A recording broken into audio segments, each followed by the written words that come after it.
Hello everybody and welcome back to Slow Your Roll. I'm Alex and today we're going to be talking about talents.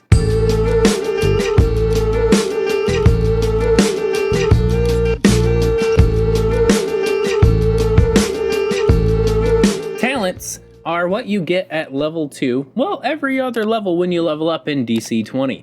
And there's so many different talents to pick from that sometimes it gets kind of confusing. You could go with general talents, but I feel like with the multi-class talents, you get a little bit more wiggle room, but also a little bit more stuff when you try. So let's go ahead and do the talent guide for the Hunter. And if you guys haven't seen our previous talent guides, go ahead and check those out in the description down below. Starting off with the Hunter, how do you become a better marshal? First things first, you're probably gonna assume that the Hunter is like a bow type of person, someone who uses a gun or maybe just like dual wielding blades. You could assume them to kind of be like Aragorn from Lord of the Rings. And of course, these are all stereotypes. You don't have to fall into this criteria, but that's what we're kind of building around to be a better Hunter. How you be a better Hunter, I think, is by picking up the Spellblade's bound weapon feature. The Hunter is kind of like married to the bow, and that would kind of be the best way to iterate that. If you had the bound weapon feature, you could smite to do extra damage with like your favored weapon, and then you also get to do a couple of different things that make it so like your bow is attached to you, right? So let's just say it's across the field and you dropped it and you can't get to it. You just call it right back to you and now it's yours. Or you could just illuminate your like cherished weapon and then illuminate the field around you holding up this like golden glowing bow. It could be a really cool thing to add to your Hunter. And it might help if, you know, you were a hunter, but we didn't say what you were hunting. It could just be the undead. But that's not to turn our nose up at the different Spellblade disciplines as well. There are so many different utilities that you could pick from Spellblade, and I always try to recommend taking some of its talents. Because Blink Blade, for instance, works for any martial. Being able to use the Spellbreaker to spell duel with your sword? Come on, who can beat that? Some of the stuff from the Spellblade is really cool, and I think it goes really well for the Hunter, so you gotta check those out. But next up on our list is going to be the Champion. Now, Champion's Master at Arms is totally fine. You could pick that if you really wanted to pick up a couple of maneuvers and a technique too. Technique's way better than maneuvers, but Fighting Spirit might give you a few more advantages as a Hunter. Now, at the beginning of combat, you could take something like Advance. You gain the benefits of the move action and advantage on the next physical check you make until the end of combat. Or, at the back of initiative, your Hunter could take something like Brace. You gain the benefits of the dodge action and advantage on the next save you make until the end of combat. You also have the Second Wind trait. Once per combat, when you start your turn bloodied, you regain 2 health and 1 SP, which is really good. If you wanted to pick up Fighting Spirit for essentially any person who fights with their hands or at a long range, it would really be helpful. But for the most part, as a Hunter, being able to start off with advantage and then giving yourself advantage with Hunter's Mark is even better. But let's not forget about the one real fighter here, the Barbarian. The Barbarian is pretty much renowned for the Rage feature, and it's one of the things people think about when they think about TTRPGs in general.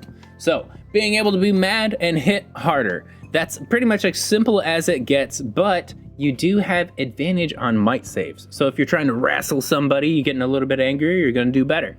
You do have a PD decrease of 5 though, so that's something you really have to be aware of. But you gain resistance half to elemental and physical damage, which kinda negates that -5 PD anyway, in best case scenarios. Now, just like the Monk, I might skip over the Berserker feature, because really, if you're a Hunter, you're probably going to be wearing armor. I could assume so. But if you really wanted to go the armorless route, then maybe picking up Berserker could be right up your alley. And since we were just talking about Monk and the Monk training, I would skip over that for the exact same reasons because of the armor factor, but at the same time, the Monk stance provides something to you which you probably won't be able to find very often. Another thing that gets you an extra little bit of damage or an extra effect. You could do something like Bear Stance, get some big hits in, and if you miss, you get advantage. And you might notice that with the hunter, we're going to be racking up advantage left, right, and center, and that's kind of what we're trying to do. But you know, if you wanted to pick up the gazelle stance, get yourself a little bit more range of motion, get a little faster, ignore difficult terrain if you didn't pick that for your favorite terrain, and then advantage on agility checks and acrobatic saves, which is really, really cool. And I could assume probably helpful for somebody who's going to be a nimbly bimbly running around in the trees. But next up on the list is actually going to be the warlock. The Warlock contract is pretty cool, but it's not the one I'm going to recommend. To go over it, the Warlock contract is going to give you an expenditure of like HP to give yourself advantage, which is kind of part of the toolkit of the Hunter anyway. But once per combat, you can also spend 1 AP to regain amount of HP equal to your prime modifier. When you do, you become exposed, which really isn't that much of a downside, especially if you're not really around anymore. But the packed boon gets really, really interesting. You could pick pack weapon if you really wanted to, but it's like a lame version of the Spellblade's bound weapon.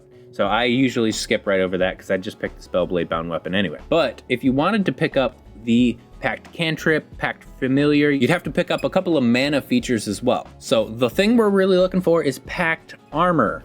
And there's not a lot of ways that you can do this, but you're going to be able to pick up mystical damage reduction, which is really, really big, along with 3 defensive maneuvers of your choice, which just helps you control the battlefield. And as a hunter, you're not just known for damage like the barbarian or champion have to be. Controlling the battlefield and dealing out status effects is definitely in your toolkit, and you're going to want to play to that. As always, these are just suggestions, so don't let me tell you how to play. But at the same time, I could always recommend the Cleric Order for essentially any class. It's so versatile that you could pick essentially any of these features and you'd be pretty much happy. Like for instance, if you were going to pick the Ancestral trait to give yourself 2 more Ancestry points, the only way that you can pick up Ancestry points outside of level 4 and 7, then you'd be able to like grow wings or get some amphibian crawling on the walls. And it's usually things that you've already spent your Ancestry points into. So like if you already were able to fly or glide, now you can just do it freely. Don't let me tell you how to choose the game, because you could just do a couple of different things like death, grave, dark, divination, peace, and all of those things would help you in battle as a hunter. Death, for instance, enemy creatures within 10 spaces of you take an additional 1 damage from attacks while they're bloodied. And there are so many more just like that if you just level into the Cleric. But at the same time, there's the Divine Blessing feature, which we have to skip completely over unless we want to get some mana ourselves. Now we're getting to the halfway point of the list, more or less, and you can think that most of the time, multi-classing is a better option, but number go up means gooder. So just pick attribute increase to increase 1 of your attribute points, and as long as it's not past your prime modifier of 3 at this level 2, then you're golden. And number go up really does mean a lot of things are better. Like you can make your health increase, your saves are better, a whole bunch of different things, like your armor. But if you didn't want to really just go for attribute increase because that seems a little too simple, you could go with the martial expansion. That literally has martial in the name. Well, how do you be a better martial? Pick the thing that has martial in the name. You'll have 2 additional maneuvers, which is like so kind of cool, but getting a new technique is going to be super, super helpful. Now, technique is kind of something that you can build your toolkit around when you're trying to deal some damage or lock the enemies down. Bringing us on to the next one in the list, then that's going to be the Rogue. Now, our Rogue has this thing called Debilitating Strike, which essentially lets you spend 1 SP to give out 2 effects instead of 1. Usually you could give them Deafened, right? But you can only do the Deafened maneuver once per attack. So being able to get the Deafened 2 right off the bat is awesome. It's a little bit more battlefield control, and probably the thing you were going to take if you were going to take the multi-class talent for a Rogue. But Roguish Finesse is always there. Cunning actions are fine, you know, getting extra movement is cool. Disengage, feint, and hide actions. You'll probably use a few of those, especially hiding as a ranger or hunter if you're up in the trees. But skill expertise is really the thing that you're probably going to pick up if you're looking for Roguish Finesse. And just being that much better at a skill is always going to be awesome. It really does feel good to be the expert on the subject whenever you do something. But moving on to our next in the list, which might be a little bit contentious, I've got the Hunter's Expanded Terrains. Now, at level 3 for each of the classes, there's going to be these features that you can pick up instead of a subclass that you'll usually get at level 3. But half of the classes also have these features that have no requirements other than just being a hunter. So if you picked up expanded terrains, you could get 2 more terrains to add to your repertoire, which honestly makes you like the best hunter. Like, I'm good in the woods, I'm good in the coast, I'm good in the swamp, all of these different areas, which thematically, awesome, but they kind of don't really give you that much of benefits. Like, I climb faster now. Ooh. I have poison resistance, and we haven't seen something poisonous in like 6 sessions. Ooh. So being a better hunter or being a better martial doesn't really happen through the expanded terrains feature, but it is really cool flavor to add to your character. Next up is going to be the Bard, and the Bard can give you the Font of Inspiration. Now, the help action is super helpful, but being able to do the help action from 10 spaces away is battlefield control. That's going to be so much better to just yell across the battlefield like, "Hey Jimmy, hit him!"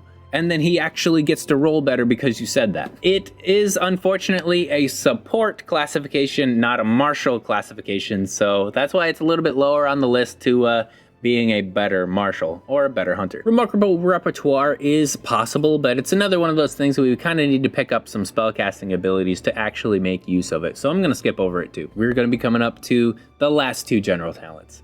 We have spellcasting expansions. How do you be a better martial? Well, it's not pick up a book and learn spells.